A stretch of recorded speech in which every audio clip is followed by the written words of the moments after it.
Welcome back to the Free Video Books channel. Today we're reading Chapter 2 of Frankenstein by Mary Shelley. Before we get started, why not like and subscribe? Now, sit tight and let's get into it. We were brought up together. There was not quite a year difference in our ages. I need not say that we were strangers to any species of disunion or dispute. Harmony was the soul of our companionship, and the diversity and contrast that subsisted in our characters drew us nearer together. Elizabeth was of a calmer and more concentrated disposition, but, with all my ardor, I was capable of a more intense application and was more deeply smitten with the thirst for knowledge. She busied herself with following the aerial creations of the poets, and in the majestic and wondrous scenes which surrounded our Swiss home, the sublime shapes of the mountains, the changes of the seasons, tempest and calm, the silence of winter, and the life and turbulence of our alpine summers, she found ample scope for admiration and delight.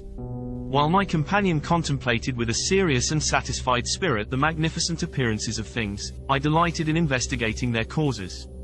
The world was to me a secret which I desired to divine.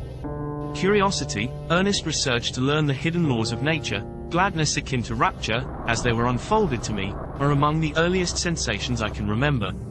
On the birth of a second son, my junior by 7 years, my parents gave up entirely their wandering life and fixed themselves in their native country. We possessed a house in Geneva, and a campagna on Bellerive, the eastern shore of the lake, at the distance of rather more than a league from the city.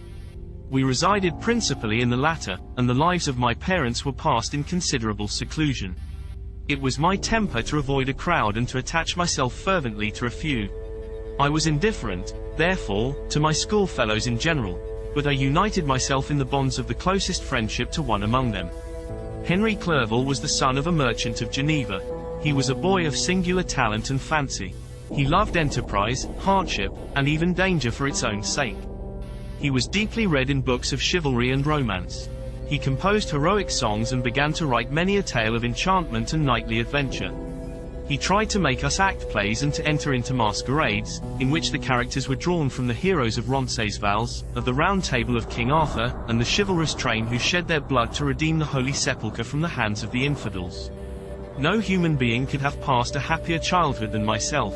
My parents were possessed by the very spirit of kindness and indulgence. We felt that they were not the tyrants to rule our lot according to their caprice, but the agents and creators of all the many delights which we enjoyed. When I mingled with other families, I distinctly discerned how peculiarly fortunate my lot was, and gratitude assisted the development of filial love. My temper was sometimes violent, and my passions vehement, but by some law in my temperature they were turned not towards childish pursuits but to an eager desire to learn, and not to learn all things indiscriminately. I confess that neither the structure of languages, nor the code of governments, nor the politics of various states possessed attractions for me. It was the secrets of heaven and earth that I desired to learn, and whether it was the outward substance of things or the inner spirit of nature and the mysterious soul of man that occupied me, still my inquiries were directed to the metaphysical, or in its highest sense, the physical secrets of the world. Meanwhile Clerval occupied himself, so to speak, with the moral relations of things. The busy stage of life, the virtues of heroes, and the actions of men were his theme, and his hope and his dream was to become one among those whose names are recorded in story as the gallant and adventurous benefactors of our species. The saintly soul of Elizabeth shone like a shrine-dedicated lamp in our peaceful home. Her sympathy was ours. Her smile, her soft voice, the sweet glance of her celestial eyes, were ever there to bless and animate us. She was the living spirit of love to soften and attract. I might have become sullen in my study, rough through the ardor of my nature, but that she was there to subdue me to a semblance of her own gentleness. And Clerval could aught ill entrench on the noble spirit of Clerval. Yet he might not have been so perfectly humane, so thoughtful in his generosity, so full of kindness and tenderness amidst his passion for adventurous exploit, had she not unfolded to him the real loveliness of beneficence and made the doing good the end and aim of his soaring ambition. I feel exquisite pleasure in dwelling on the recollections of childhood, before misfortune had tainted my mind and changed its bright visions of extensive usefulness into gloomy and narrow reflections upon self. Besides, in drawing the picture of my early days, I also record those events which led, by insensible steps, to my after-tale of misery, for when I would account to myself for the birth of that passion which afterwards ruled my destiny, I find it arise, like a mountain river, from ignoble and almost forgotten sources, But, swelling as it proceeded, it became the torrent which, in its course, has swept away all my hopes and joys. Natural philosophy is the genius that has regulated my fate. I desire, therefore, in this narration, to state those facts which led to my predilection for that science. When I was 13 years of age, we all went on a party of pleasure to the baths near Thonan. The inclemency of the weather obliged us to remain a day confined to the inn. In this house I chanced to find a volume of the works of Cornelius Agrippa. I opened it with apathy. The theory which he attempts to demonstrate and the wonderful facts which he relates soon changed this feeling into enthusiasm. A new light seemed to dawn upon my mind, and bounding with joy, I communicated my discovery to my father. My father looked carelessly at the title page of my book and said, "Ah, Cornelius Agrippa, my dear Victor, do not waste your time upon this. It is sad trash." If, instead of this remark, my father had taken the pains to explain to me that the principles of Agrippa had been entirely exploded and that a modern system of science had been introduced which possessed much greater powers than the ancient, because the powers of the latter were chimerical, while those of the former were real and practical, under such circumstances I should certainly have thrown Agrippa aside and have contented my imagination, warmed as it was, by returning with greater ardor to my former studies. It is even possible that the train of my ideas would never have received the fatal impulse that led to my ruin. But the cursory glance my father had taken of my volume by no means assured me that he was acquainted with its contents, and I continued to read with the greatest avidity.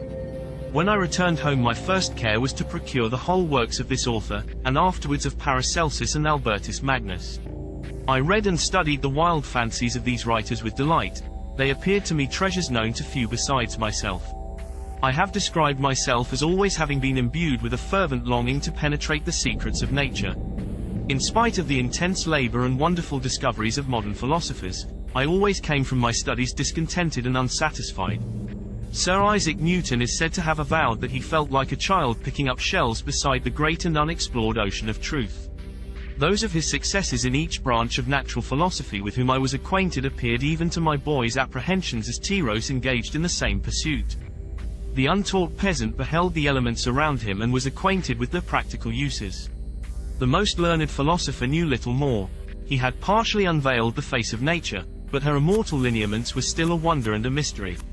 He might dissect, anatomize, and give names, but, not to speak of a final cause, causes in their secondary and tertiary grades were utterly unknown to him.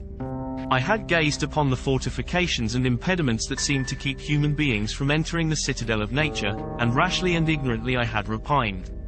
But here were books, and here were men who had penetrated deeper and knew more. I took their word for all that they averred, and I became their disciple. It may appear strange that such should arise in the 18th century, but while I followed the routine of education in the schools of Geneva, I was, to a great degree, self-taught with regard to my favorite studies. My father was not scientific, and I was left to struggle with a child's blindness, added to a student's thirst for knowledge. Under the guidance of my new preceptors I entered with the greatest diligence into the search of the philosopher's stone and the elixir of life, but the latter soon obtained my undivided attention. Wealth was an inferior object, but what glory would attend the discovery if I could banish disease from the human frame and render man invulnerable to any but a violent death? Nor were these my only visions. The raising of ghosts or devils was a promise liberally accorded by my favorite authors, the fulfillment of which I most eagerly sought, and if my incantations were always unsuccessful, I attributed the failure rather to my own inexperience and mistake than to a want of skill or fidelity in my instructors. And thus for a time I was occupied by exploded systems, mingling, like an unadept, 1,000 contradictory theories and floundering desperately in a very slough of multifarious knowledge, guided by an ardent imagination and childish reasoning, till an accident again changed the current of my ideas. When I was about 15 years old we had retired to our house near Belrive, when we witnessed a most violent and terrible thunderstorm. It advanced from behind the mountains of Jura, and the thunder burst at once with frightful loudness from various quarters of the heavens. I remained, while the storm lasted, watching its progress with curiosity and delight. As I stood at the door, on a sudden I beheld a stream of fire issue from an old and beautiful oak which stood about 20 yards from our house, and so soon as the dazzling light vanished, the oak had disappeared, and nothing remained but a blasted stump. When we visited it the next morning, we found the tree shattered in a singular manner. It was not splintered by the shock, but entirely reduced to thin ribbons of wood. I never beheld anything so utterly destroyed. Before this I was not unacquainted with the more obvious laws of electricity. On this occasion a man of great research in natural philosophy was with us, and excited by this catastrophe, he entered on the explanation of a theory which he had formed on the subject of electricity and galvanism, which was at once new and astonishing to me. All that he said threw greatly into the shade Cornelius Agrippa, Albertus Magnus, and Paracelsus, the lords of my imagination, but by some fatality the overthrow of these men disinclined me to pursue my accustomed studies. It seemed to me as if nothing would or could ever be known. All that had so long engaged my attention suddenly grew despicable. By one of those caprices of the mind which we are perhaps most subject to in early youth, I at once gave up my former occupations, set down natural history and all its progeny as a deformed and abortive creation, and entertained the greatest disdain for a would-be science which could never even step within the threshold of real knowledge. In this mood of mind I betook myself to the mathematics and the branches of study appertaining to that science as being built upon secure foundations, and so worthy of my consideration. Thus strangely are our souls constructed, and by such slight ligaments are we bound to prosperity or ruin. When I look back, it seems to me as if this almost miraculous change of inclination and will was the immediate suggestion of the guardian angel of my life, the last effort made by the spirit of preservation to avert the storm that was even then hanging in the stars and ready to envelop me. Her victory was announced by an unusual tranquility and gladness of soul which followed the relinquishing of my ancient and latterly tormenting studies. It was thus that I was to be taught to associate evil with their prosecution, happiness with their disregard. It was a strong effort of the spirit of good, but it was ineffectual. Destiny was too potent, and her immutable laws had decreed my utter and terrible destruction.